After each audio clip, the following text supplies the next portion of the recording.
अस्सलाम वालेकुम स्टूडेंट्स।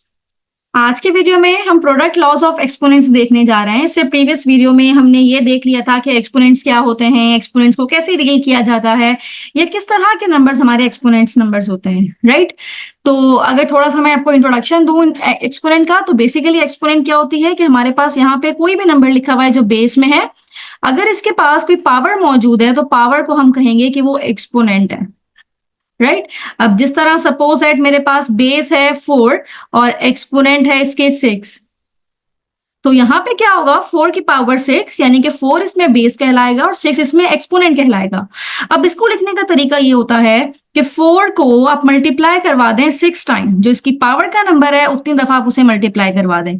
अगर यहाँ पे 6 लिखा हुआ है तो इसका मतलब है 4 मल्टीप्लाई होगा 6 के साथ, फिर आप इसको मल्टीप्लाई करके जो भी इसका आंसर आएगा वो उसकी वैल्यू कहलाएगी, राइट। अब इसी तरह से फिर हमने ये भी देखा था कि अगर -3 के ऊपर लेट सपोज पावर है हमारे पास 4, तो इसका मतलब है इसकी बेस है -3 और एक्सपोनेंट है इसका 4। तो -3 की पावर 4 अगर इस तरह से लिखा हुआ है तो इसका मतलब ये है कि -3 को आप मल्टीप्लाई करवाएंगे 4 टाइम, ये थर्ड टाइम और ये फोर्थ टाइम। फिर क्या होता है कि हमने ये भी सीखा था कि अगर माइनस के ऊपर इवन पावर हो तो वो माइनस खत्म हो जाता है और आंसर हमारा पॉजिटिव में आता है। और यहां से भी हम चेक कर सकते हैं कि माइनस माइनस प्लस होता है और यहां से माइनस माइनस प्लस होता है और दोनों जगह प्लस प्लस, फिर रिजल्ट में हमारे पास प्लस ही आता है। तो डायरेक्टली हम ये भी कर सकते हैं कि अगर बेस के ऊपर, बेस हमारे पास नेगेटिव है और पावर जो कुछ पावर अगर इवन पावर है तो वो नेगेटिव बेस खत्म हो जाएगी और आंसर हमारे पास आ जाएगा 3 की पावर 4, यानी कि 3 इंटू 3 इंटू 3 इंटू 3। 3 3 जा 9, 9 3 जा 27, 27 3 जा 81। तो जो भी इसकी वैल्यू होगी वो आप इसके रिजल्ट में लिख दीजिए। लेकिन बताने का मकसद सिर्फ ये कि अगर आपके पास बेस नेगेटिव होगी और पावर इसके इवन पावर है, ये 4 इज एन इवन नंबर, तो वो -3 आपके आंसर में माइनस नहीं आएगा बल्कि आंसर आपका पॉजिटिव में आएगा। लेकिन अगर -3 के ऊपर पावर ऑड हुआ तो आपके पास रिजल्ट में माइनस आएगा, राइट। तो ये प्रीवियस वीडियो का हमारा थोड़ा सा डिस्क्रिप्शन था। अब इसके लॉज देखने जाते हैं कि एक्सपोनेंट के प्रोडक्ट लॉज क्या क्या हो सकते हैं। तो student, product law of exponent का हम केस 1 करने जा रहे हैं। प्रोडक्ट का मतलब होता है मल्टीप्लाई। अगर हमारे पास दो ऐसे नंबर्स हैं जो कि एक्सपोनेंट में लिखे हुए हैं, यानी कि उनकी पावर मौजूद है और वो जो बेस है वो आपस में मल्टीप्लाई हो रही है, प्रोडक्ट का मतलब ही मल्टीप्लाई होता है।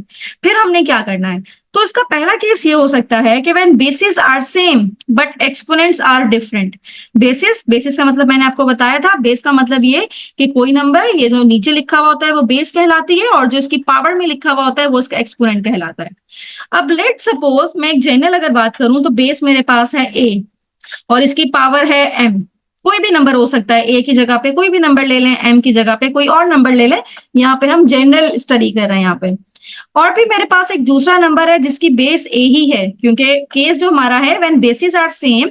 बेसिस सेम का मतलब ये है कि अगर इसकी बेस a है तो इसकी बेस भी a ही है, यानी कि सपोज अगर इसकी बेस है 2 तो इसकी बेस भी 2 ही है। अब बट एक्सपोनेंट्स आर डिफरेंट। अगर यहाँ पे पावर m है तो सपोज दैट कि यहाँ पे पावर n है और ये आपस में मल्टीप्लाई हो रहा है। मल्टीप्लाई क्यों हो रहा है? क्योंकि हम प्रोडक्ट लॉ के बारे में पढ़ रहे हैं। तो दो ऐसे नंबर्स जिनकी बेसिस सेम है और पावर डिफरेंट है, एक्सपोनेंट्स डिफरेंट है और वो आपस में मल्टीप्लाई हो रहे हैं, तो स्टूडेंट आपको क्या करना है, आपको सिंपल क्या करना है, ये जो बेस है ये एक दफा ही लिखना है और जो इसकी एक्सपोनेंट है इसको आपने प्लस करके दिखा देना। अब इसको सिंप्लीफाई कर लें, you will get the result. यानी कि अगर सपोज मेरे पास 2 की पावर है 3 और ये 2 की पावर 3 और यहाँ पे बेस सेम है और यहाँ पे है 2 की पावर 4, राइट। और ये बेसिस सेम है तो पावर इसकी हम ऐड कर देंगे, बेसिस सेम होंगी और अगर आपस में ये मल्टीप्लाई का साइन होना जरूरी है। ये नहीं कि बीच में प्लस है, अगर ये 2 की पावर 3 है, ये 2 की पावर 4 है, बीच में प्लस या माइनस का साइन है, फिर आप ये रूल इंप्लीमेंट नहीं कर सकते। ये रूल सिर्फ तभी इंप्लीमेंट कर सकते हैं जब ये प्रोडक्ट में होंगे। प्रोडक्ट का मतलब ये कि जब ये मल्टीप्लाई फॉर्म में होंगे तभी हम इनको, बेसिस सेम है तो बेस को एक दफा लिखें और पावर को हम ऐड करके दिखा सकते हैं, यानी कि 3 + 4 दैट इज इक्वल्स टू 7 और 2 की पावर 7 का मतलब होता है कि आप 2 को मल्टीप्लाई करवा दें 7 टाइम, 4 ये 5th टाइम, ये 6th टाइम, ये 7th टाइम, फिर जो भी आंसर होगा वो आपका इसका रिजल्ट होगा 2 की पावर 3 इंटू 2 की पावर 4 का रिजल्ट होगा। इसमें ये जो रूल है हमारे पास, इस रूल को हम ये भी कहते हैं law of sum of powers, यानी कि इस केस का नाम होता है law of sum of powers, कि आपने पावर को सम कब करना है, पावर को ऐड कब करना है, ये हमने उसका लॉ भी सीख लिया। कब करना है पावर को ऐड, अगर इसकी बेसिस सेम हो और ये दोनों नंबर्स आपस में मल्टीप्लाई हो रहे हो तो आप इनकी पावर को ऐड कर दीजिए, राइट। अब एक और क्वेश्चन हम लेते हैं। लेट से मेरे पास है 7 की पावर है 3 और ये मल्टीप्लाई हो रहा है 7 की पावर 4 के साथ। तो स्टूडेंट क्या करेंगे, पहले आपने देखा कि बेसिस दोनों की सेम है 7 7 और आपस में मल्टीप्लाई भी हो रहा है, तो आपने एक दफा बेस लिखनी है और 3 + 4 कर देना है। 3 + 4 क्या होता है 7, तो इसका रिजल्ट आएगा 7 की पावर 7। और 7 की पावर 7 को कैसे हम सिंप्लीफाई करेंगे कि आप 7 को 7 टाइम लिख दीजिए, राइट, यानी कि 7 को 7 टाइम मल्टीप्लाई करवा दीजिए। 1 2 3 4 5 6 और 7, इसको मल्टीप्लाई करवाएंगे तो आपके पास इसकी वैल्यू आ जाएगी, राइट। वरना यहाँ पे भी हम स्टॉप कर सकते हैं कि 7 की पावर 7। अब इसी तरह से सपोज दैट मेरे पास एक और केस है, इसमें हमारे पास है a की पावर है स्क्वायर और ये मल्टीप्लाई हो रहा है b की पावर 3, फिर a की पावर है 3 और b की पावर है 4, फिर ये मल्टीप्लाई हो रहा है a से, फिर a मल्टीप्लाई हो रहा है b की पावर 3 से, फिर ये मल्टीप्लाई हो रहा है c से, फिर इसके बाद a की पावर 4 है और ये मल्टीप्लाई हो रहा है c से, और c की पावर इसमें क्या है हमारे पास 3, राइट। ये मेरे पास क्वेश्चन है।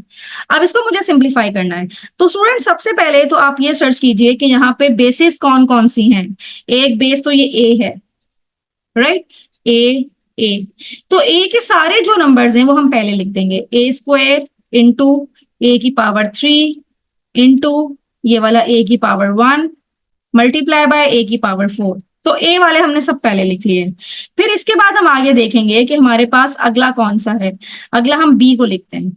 अब b में हमारे पास क्या क्या है, इसको मल्टीप्लाई करवा देते हैं। b एक ये है, एक ये और एक ये, b की पावर 3 इंटू b की पावर 4 और इंटू b की पावर 3, राइट। फिर नेक्स्ट हमारे पास c भी है। अब हमने c को देखा तो c कहाँ पे है, एक c ये रहा और एक c ये रहा, सिर्फ दो ही c हैं, तो एक पावर c और एक इसकी पावर है 3, राइट। तो हमने सारे एक साइड पे लिख लिए, जो जो बेसिस सेम थी वो सारे नंबर्स एक साइड पे लिख लिए। अब हमने देखा कि a की पावर ये सेम है, बेस सेम है, a की मतलब ये भी बेस a है, ये भी बेस a है, ये भी बेस a है और ये भी बेस a ही है, और ये आपस में मल्टीप्लाई हो रहे हैं। तो हमने अभी रूल पढ़ा है कि बेसिस अगर सेम हो, चाहे वो दो नंबर है, दो से ज्यादा नंबर है, अगर बेसिस सबकी सेम है तो आप क्या करें, इनकी पावर को ऐड कर दें। 2 + 3 इसकी पावर है 1 और फिर है 4, हमने सारी पावर्स को यहाँ पे ऐड कर दिया। फिर इसके बाद b, क्योंकि अब बेस चेंज हो गई है, b हो गई है, तो b की जो जो पावर्स हैं उसको ऐड कर दें। 3 + 4 + 3, तो इसकी सारी पावर को हमने प्लस कर दिया। फिर अगला नंबर हमारे पास c का है, क्योंकि बेस अब चेंज हो गई है और इसकी पावर है 1 और प्लस कर देंगे 3 के साथ, क्योंकि बेसिस सेम है, आपस में मल्टीप्लाई हो रहे हैं, तो सिंपल हम पावर को ऐड कर देंगे, राइट। तो अब a की पावर क्या आ जाएगी, 3 + 2 5 6 7 8 9 10, तो यहाँ पे आ जाएगी a की पावर 10 इंटू b की पावर क्या आ जाएगी 4 + 3 और +3 करें तो ये हो जाएगी a की पावर 10, राइट। फिर ये मल्टीप्लाई होगा c की power 3 + 1 that is equals to 4। तो इस तरह से जो जो बेसिस सेम थे हमने उनकी पावर्स को ऐड करके दिखा दिया और ये हमारा फाइनल रिजल्ट होगा, राइट। तो इस तरह से हमने काम करना है कि अगर बेसिस सेम होंगी तो हम एक्सपोनेंट डिफरेंट होंगे तो एक्सपोनेंट को ऐड कर देंगे, राइट। इस तरह से हम बेसिस सेम होंगी तो इनकी एक्सपोनेंट को हम प्लस कर देंगे, सिंपल सी बात है। अब इसी का सेकंड केस है स्टूडेंट कि अगर हमारे पास बेसिस डिफरेंट हो, बेसिस डिफरेंट होने का मतलब ये है कि मेरे पास एक बेस है 5 और दूसरी बेस है 7 और प्रोडक्ट की बात कर रहे हैं तो मल्टीप्लाई हो रहा है, लेकिन एक्सपोनेंट इनकी सेम है, मतलब पावर इनका सेम है। अगर यहाँ पे 4 है तो यहाँ पे भी पावर 4 ही है, बेस चेंज है लेकिन इनकी पावर सेम है, एक्सपोनेंट सेम है। तो स्टूडेंट अब आपको क्या करना है, अब ये देखिए 5 की पावर 4 है ना, तो 5 × 5 × 5 × 5 4 टाइम हमने लिख दिया, इसी तरह से 7 की पावर भी 4 है, तो 7 × 7 × 7 × 7, राइट। अब हम क्या कर सकते हैं, देखिए अब ये सब नंबर मल्टीप्लाई हो रहे हैं। अगर मैं मल्टीप्लाई में आपको एक बात बताऊं कि यहाँ पे अगर मैं लिख दूं 2 × 3 × 5 × 1, 2 3 × 6, 6 5 30, 30 1 30। अब अगर मैं इस 1 को पहले लिख दूं, 5 को पहले लिख दूं, 3 को बाद में लिखूं, मतलब जो मर्जी आगे पीछे कर लूं, आंसर मेरे पास सेम ही आएगा। क्यों? क्योंकि सब नंबर्स मल्टीप्लाई हो रहे हैं ना। तो यहाँ पे हम एक 5 को मल्टीप्लाई करवा देते हैं इसके एक 7 के साथ, फिर एक 5 को मल्टीप्लाई करवा देते हैं एक 7 के साथ, फिर एक 5 को मल्टीप्लाई करवा देते हैं एक 7 के साथ, फिर 5 को मल्टीप्लाई करवा देते हैं 7 के साथ। तो अब इसका मतलब ये है कि 5 को अगर हम 7 से मल्टीप्लाई करवा रहे हैं तो ये कितनी दफा हो रहा है, 1 2 3 4, 4 टाइम हो रहा है। तो हम डायरेक्टली ये भी लिख सकते थे कि 5 की पावर 4 है, दोनों की पावर सेम है, तो हम बेसिस को पहले मल्टीप्लाई करवा दें और इसकी हमने पावर को एक ही दफा लिख दिया, यानी कि पावर 4 को हमने एक ही दफा यहाँ पे मेंशन कर दिया। तो ये काम भी हम कर सकते हैं केस 2 के लिए कि बेसिस अगर डिफरेंट है, पावर सेम है, तो आप पहले बेसिस को इस तरह मल्टीप्लाई करवा दें, फिर जो भी इसका रिजल्ट होगा उसके ऊपर एक ही पावर कॉमन डाल दें जो कि 4 है। It's mean when two numbers with different basis but same exponents are multiplied, तो सबसे पहले क्या होगा कि in product their basis are multiplied and the exponent remains unchange. जो एक्सपोनेंट में है एक्सपोनेंट वही रहेगा और बेसिस यहाँ पे आके मल्टीप्लाई हो जाएंगी, राइट। अगर मैं इसको जनरल फॉर्म में लिखूं तो जनरल फॉर्म में हम ये भी लिख सकते हैं कि अगर आपके पास a की पावर n है और b की पावर भी n है, बेसिस अब मैंने चेंज कर दी है, एक्सपोनेंट सेम है, तो आप क्या करेंगे, यहाँ पे पहले a मल्टीप्लाई बाय b करें और पावर एक ही दफा लिख दें, जो कि n पावर दोनों में सेम होगी, वही पावर n यहाँ पे भी आ जाएगी, राइट। अब एक क्वेश्चन है स्टूडेंट, क्वेश्चन ये है कि 2 की पावर है 3 और 5 की पावर भी है 3, इसको जरा सॉल्व कीजिए। इसको किस तरह से हम सॉल्व करेंगे कि पहले हम ये देखेंगे इनकी बेसिस चेंज है, तो हम लिख देंगे 2 मल्टीप्लाई बाय 5 और एक्सपोनेंट सेम है तो वो एक दफा यहाँ पे लिख देंगे। तो 2 को 5 से मल्टीप्लाई करेंगे, 2 5 10, 10 की पावर 3, 10 की पावर 3 का मतलब ये है कि 10 को मल्टीप्लाई करेंगे हम 3 दफा, तो 10 multiply by 10 multiply by 10, answer is 1000। तो ये मेरे पास इसका रिजल्ट आएगा 1000।